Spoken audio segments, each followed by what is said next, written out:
Вы смотрите «Актуальное интервью», в студии Сергей Михедов. Здравствуйте. Каждый год 23 марта отмечается Всемирный метеорологический день. Он празднуется под эгидой ООН. В событии участвуют 192 государства и территории Всемирной метеорологической организации. Среди наиболее крупных достижений ВМО – создание Всемирной программы исследования климата и создание Всемирной службы погоды. Гость нашей студии сегодня – заместитель начальника Гидрометцентра Республики Вячеслав Шихиров. Вячеслав Анатольевич, здравствуйте. Здравствуйте. Сколько метеостанций в нашем регионе и какие из них самые отдаленные? Ну, в нашем регионе порядка более 110 станций, не только метеорологических, но туда же входят и гидрологические, аэрологические, станции, которые делают озонометрические наблюдения. Вот. И по данным той же ВМО, да, по их, скажем так, предписаниям, на территории нашей республики, которая более 3 миллионов квадратных километров, должно быть порядка более 200 станций. Но у нас их метеорологически именно 99. Из них 43 станции, это вот как раз таежные, до которых можно добраться только вертолетом или какой-то специальной техникой. Да? Вот. А самые отдаленные у нас находятся на Новосибирских островах. Это станция Котельный, Кигелях и Санниково, куда мы попадаем раз в год на судне Северного управления гидромедслужбы, да, с Архангельска оно выходит. Вот, и с этим судном мы как раз обеспечиваем вот эти наши самые отдаленные станции продуктами питания, там, спецодеждой, ГСМ, ну и так далее для жизнедеятельности сотрудников. Какие параметры входят в метеорологические наблюдения, с какой частотой ведется замер показателей и куда отправляются данные со всех метеостанций Якутии? Все метеорологические станции, да, со всего мира даже, да, наблюдения производят в одно и то же время. Это каждые 3 часа по всемирному скоординированному времени. В простонародье просто гринвичское время, да, каждые 3 часа. Вот. А с наших станций, конечно, информация поступает к нам в управление, в центр сбора данных. А здесь оно анализируется, проверяется и дальше отсылается в Хабаровский центр АСПД, в Обнинск, в Москву, в Гидрометцентр России, соответственно, и в другие отделения, которые даже используются по международному обмену. В скором времени начнется ли доход, организуются ли гидропосты для наблюдения? Да, ежегодно, согласно распоряжению правительства Республики Саха-Якутия, есть такой пункт организация временных гидрологических постов и на территории, да, наших муниципальных районов и муниципальных образований. Вот, они заключают с нами договора, мы выезжаем и делаем эту работу. Ну, данная работа уже ведется специалистами гидрометцентра, гидрологами вот, прикрепленных гидрологических станций. Вот, на сегодняшний день у нас уже организовано порядка 21 временного гидропоста. Заявки поступили на организацию 63 постов. Вот, нам остается еще открыть порядка 42 гидропостов временных.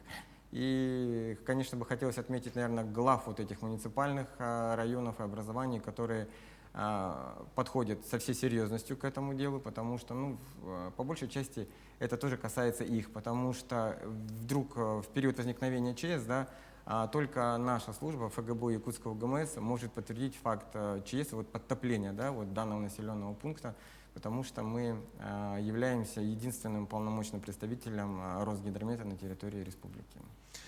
Насколько быстро в настоящее время меняется климат по наблюдению метеорологов? Ну, то, что климат меняется не только там у нас в республике, но и по всему земному шару, это, наверное, и так видно, да, заметно. Вот. Но это коснулось тоже и республики Саха-Якутия. Вот у нас давно не было такой продолжительной холодной зимы, и вот эти вот температуры, минус 50 градусов в республике, были довольно-таки уже давно. Да? Вот 94 год, он был немного еще даже холоднее, чем зима вот текущего года. Вот.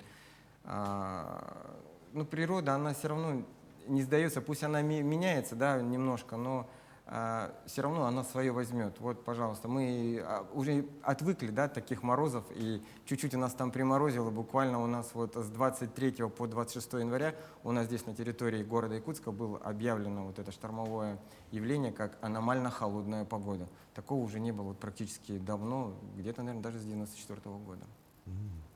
Как прогнозируются опасные гидрометеорологические явления?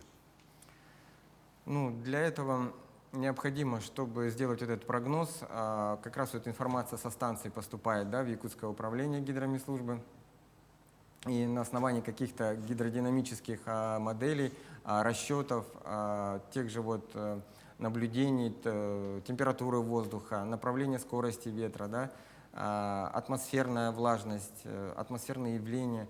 Это все анализируется синоптиками в гидрометцентре республики, вот, и делаются вот эти прогнозы. Можно сказать с уверенностью, что работа наших синоптиков, она очень хорошая, и оправдываемость по территории республики у нас составляет порядка 95%, что это хороший показатель, учитывая то, что на нашей территории метеорологических станций всего 99, да, а нужно порядка 208. То есть в 2 раза меньше, но показатели очень высокие. Это вот большое спасибо нашим вот синоптикам.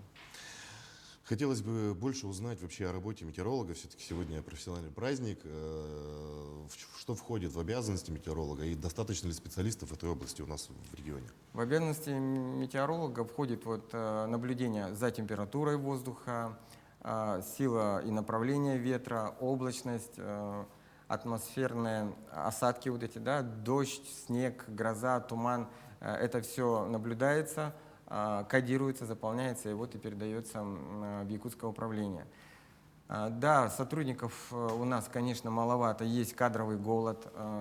На большинстве станций у нас практически работает по 2 человека, хотя ну, вот на таежных станциях должно быть порядка 4, да, человек, как минимум.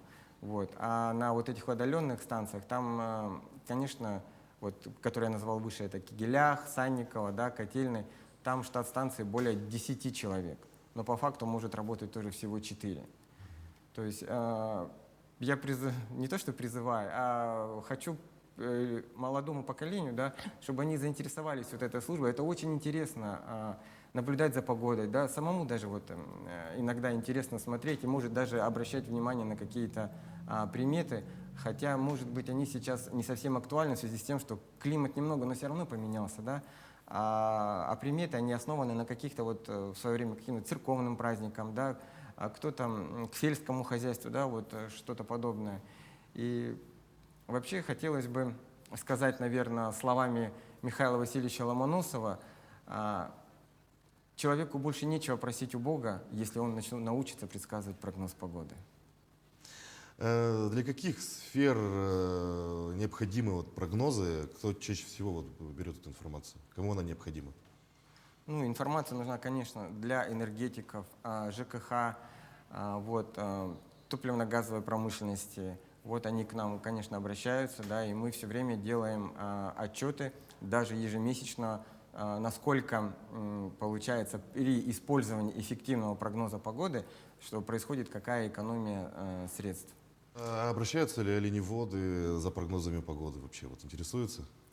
Отдаленные районы, но сами оленеводы вряд ли, но мы выпускаем, да, прогнозы для оленеводческих организаций, составляются для выпаса оленей вот этого, да, для добычи корма. Это все делают наши в агрометеопрогнозах специалисты.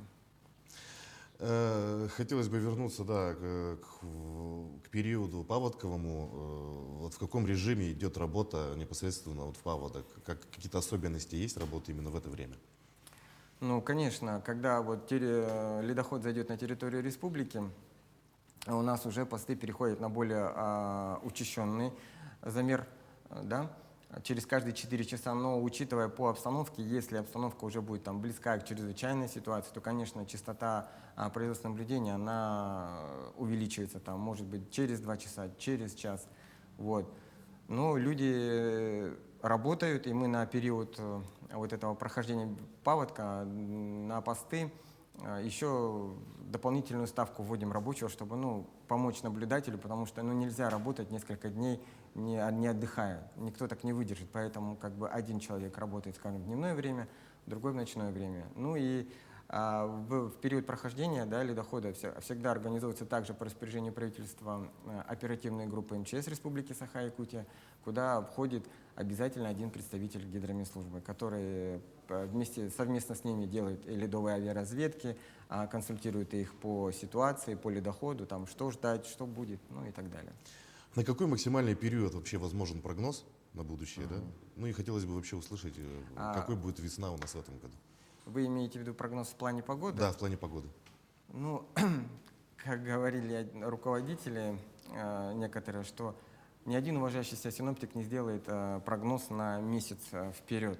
Вот есть краткосрочные и долгосрочные прогнозы. Краткосрочные — это до 3 дней, а долгосрочные — до 7 дней. Вот.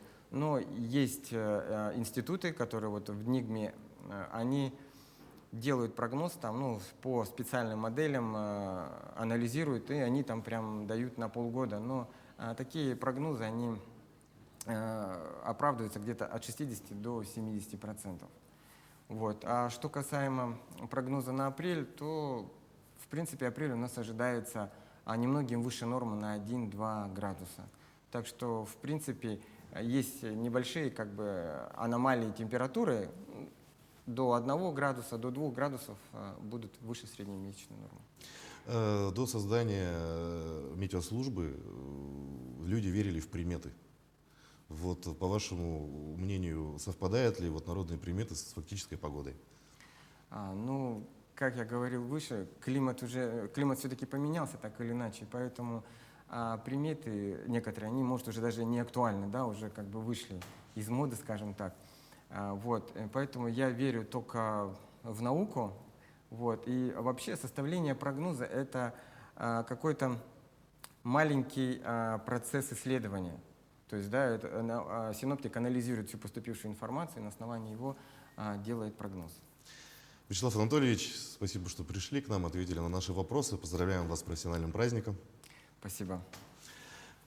Я напомню о работе метеорологов. Мы говорили с заместителем начальника гидрометцентра республики Вячеславом Шакировым.